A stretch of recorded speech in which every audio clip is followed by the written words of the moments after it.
Welcome back. If your Facebook friends and Twitter followers have been using the term pinning lately, like most, they're probably on the Pinterest bandwagon. It's the latest craze in social media. To tell you all about what we've invited our social media panel today, Daniel Wyatt from US 101 and Shantae Newcomb from Moss Media Labs. Thanks for joining us, guys. Thanks for having me. Thank you. Shantae, tell me a little bit about Pinterest in general and what exactly it is for people who don't know. Pinterest is similar to a virtual pin board. I don't know if you remember what it was like when you were 12 years old. You used to rip pictures out of magazines, exactly. Whether it be John Stamos or Duran Duran.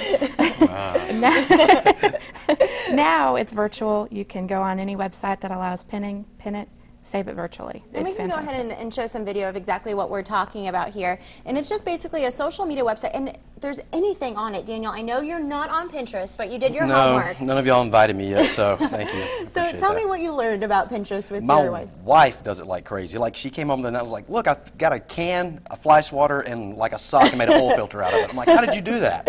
Exactly. I fixed my blue jeans. So she became like the MacGyver of the house because she likes the crafts and the do-it-yourself kind of projects, but she also likes recipes. Like, she goes on there, and then she'll send them to me and go, you want this for dinner? I'm like, sure. So she's become like enthralled with it and like books and things. So it's just become more a part of her social media life now. It's very cool though because you get to learn things that you probably never would have even tried to learn in the first place. And Shantae, you have the iPad over there, and we can go ahead and bring that up and actually show your board and what exactly you're pinning, so to speak. I'm pinning anything from recipes. I have a secret fetish for robots.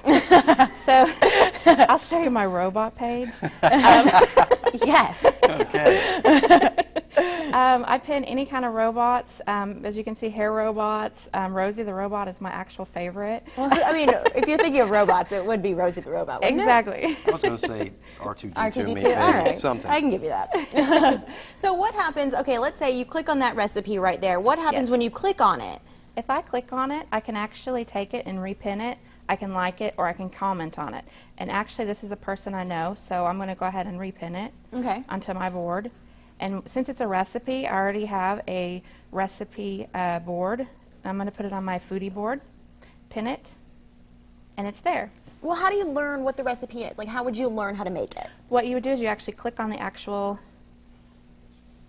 link itself, and what will happen is the recipe will pop up. It looks even really yummier. And if you click on it further, it'll show you She's going to fix that so we can come over. I know. It'll show you exactly where the recipe comes from, where it originated from, and it's a creamy avocado potato salad, which looks extremely good. It does look really good. I'm hungry. It looks pretty good, but yeah.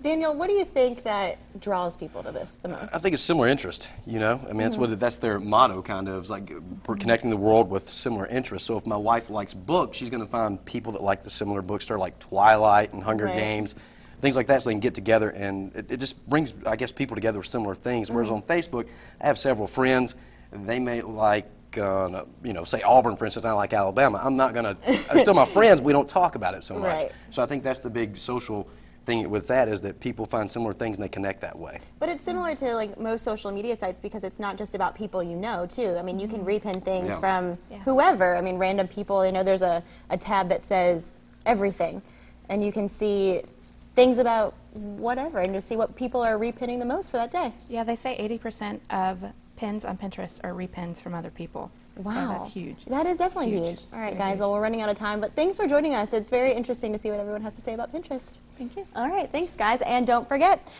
Nick is in the Zone coming up next.